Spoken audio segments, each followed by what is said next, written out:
Good evening friends. నేను ఇక్కడ state art గ్యాలరీకి వచ్చి ఉన్నాను. ఇక్కడ అద్భుతమైన షో మరి రవి సార్ మరి తనదైన శైలిలో చిత్రాలు చిత్రీకరించాడు. అంతేకాకుండా ఆయన ఆయా కంట్రీస్ కూడా తిరిగాడు. మరి ఆ సార్తో కూడా మాట్లాడదాము. ఎలా ఉంది సార్ ఆర్ట్ జర్నీ, మరి అదేవిధంగా ఆర్ట్పై ప్రపంచం ఎలా మక్కువ చూపిస్తుంది అనే పాయింట్స్ కూడా సార్ని అడిగి తెలుసుకుందాం. సార్ దగ్గరికి వెళ్దాం. సార్ నమస్కారం. సార్ నమస్తే. మీ గురించి చాలా విన్నాము. చాలా అద్భుతంగా మీరు ఆర్ట్ జర్నీ చేస్తున్నారంట.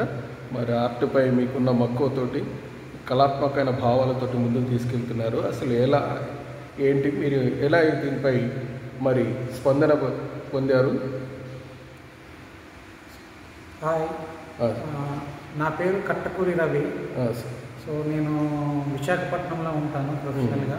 So bachelor of fine arts Andhra university, master of fine arts Vishwabharati university Santiniketan west బెంగాల్లో చేశాను.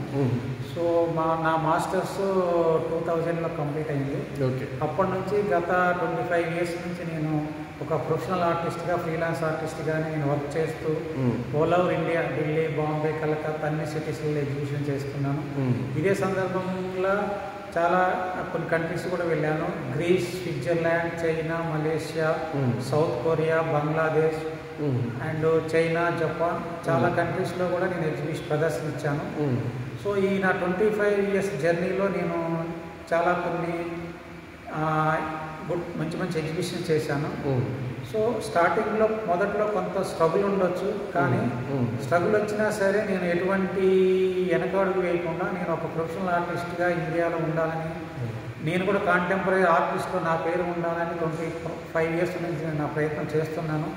ప్రయత్నంలో భాగంగానే గత ఈ నెల 23 నుంచి 26 వరకు స్టేట్ ఆర్ట్ గ్యాలరీలో మాదాపూర్లో, హైదరాబాద్లో నా సోలో ప్రదర్శన ఇస్తున్నాను.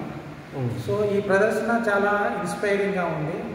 సో ఆఫ్టర్ చాలా సంవత్సరాల తర్వాత నేను హైదరాబాద్లో నా షోలో ప్రదర్శనిస్తున్నాను. నాకు నేను అనుకున్న విధం కంటే చాలా ఎక్కువ రెస్పాన్స్ వచ్చింది. వ్యూవర్స్ కానీ, ఆర్ట్ లవర్స్ కానీ, ఆర్టిస్టులు కానీ చాలామంది చూసి మంచి అప్రిషియేట్ చేస్తున్నాను నా వర్క్. సో ఈ జర్నీ 25 years నేను చేస్తున్నాను కాబట్టి సో ఇప్పుడు ప్రదర్శించిన వర్క్లో ఎక్కువ నాది women series of subject main తీసుకుంటాను. సో మన దేశంలో ఒక సంస్కృతి సాంప్రదాయాలు కలిగిన దేశం కాబట్టి నా పెయింటింగ్లో కూడా మన దేశం యొక్క సంస్కృతి సాంప్రదాయాలను నేను ఎక్కువగా చూపిస్తుంటాను. సో ఇది గత సంవత్సరాల నుంచి చేస్తున్నాను. సో ఈరోజు నేను ఈ ప్రదర్శన ఇవ్వడానికి కూడా కారణం అదే. సో హైదరాబాద్లో ఉన్న అందరికీ చూస్తారని, సో చూసి వాళ్ళ యొక్క ఒపీనియన్ కానీ, వాళ్ళ యొక్క సలహాలు కూడా నేను తీసుకుంటాను. సార్ ఇప్పుడు విషయం ఏంటంటే, ఓకే హైదరాబాద్, ఎందుకంటే ఇది ఒకప్పుడు హైదరాబాదు ప్లస్ విశాఖపట్నం ఇవంతా కలిసి ఉండేది. ఇప్పుడు ఏంటంటే కొద్ది ప్రాంతాల వల్ల కొద్దిగా ఏంటంటే తెలంగాణ, ఆంధ్రాని విడిపోయేసి అయినప్పటికీ అన్నదమ్ములుగానే కలిసి ఉండి ముందుకు వెళ్తున్నాం. అది బాగుంది. ఇంకో విషయం ఏంటంటే, ఇప్పుడు మీకు ఈ పెయింటింగ్స్ పైన ఎలా మీకు ఇంట్రెస్ట్ కలిగింది, ఎవరి ద్వారా ఇంట్రెస్ట్ కలిగింది, ఫస్ట్ మీకు ఎవరు ఇంట్రెస్ట్ చూపించారు? ఎస్ సార్, నేను ఈ BFA జాయిన్ అవ్వకముందు నాది ప్రాపర్ ఇక్కడ ఖమ్మం జిల్లా ముదిగొండ గ్రామం అండి.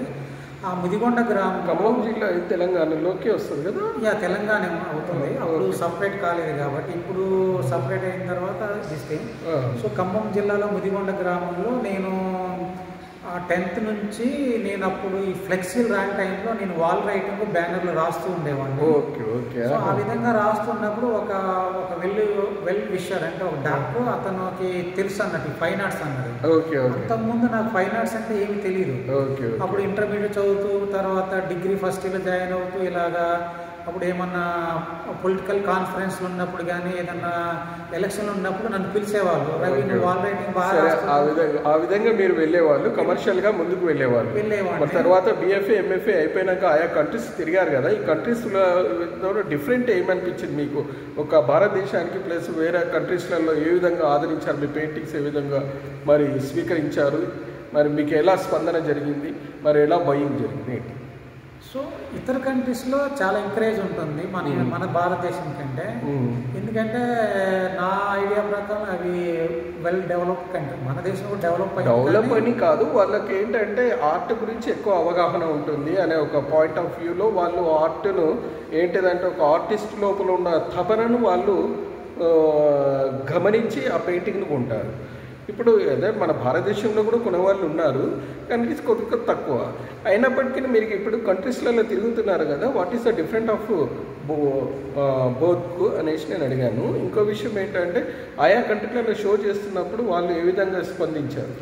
వాళ్ళు చాలా చక్కగా స్పందించారు. ఎందుకంటే నా ఆర్ట్ వర్క్ చాలామంది నాకు చెప్పిన విధానం అంటే నీ వర్క్ కొంచెం చాలా డిఫరెంట్గా ఉంటుంది కంపేర్ టు కొన్ని ఆర్టిస్టులతో మనం చేసినప్పుడు.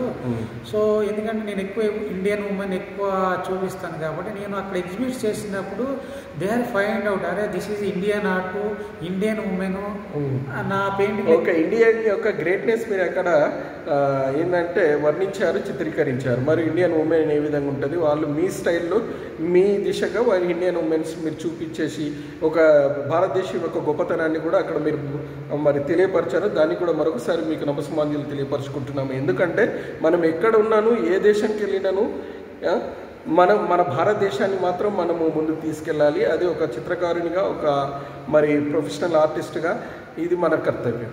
కనుక మీరు చాలా అద్భుతమైన శైలిలో ముందుకు వెళ్తున్నారు సార్. మీకు థ్యాంక్ యూ వెరీ మచ్ మరోసారి. అంతేకాకుండా congratulation to you.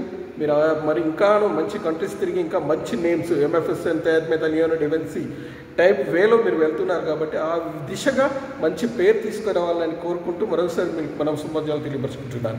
Thank you very much Ravi గారు.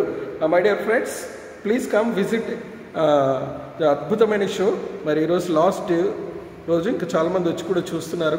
మీరు కూడా ఈ యూట్యూబ్ ద్వారా కూడా మీరు తిలకించగలరని కోరుకుంటూ thank you very much. Thank you friends. Please like, share, comment, subscribe. ఎలా అనిపించింది రవి గారు? ఎక్సలెంట్గా మాట్లాడతాను. మీ ఎక్స్పీరియన్స్ కావాలి నాకు కొంచెం అట్లానే ఏం లేదు.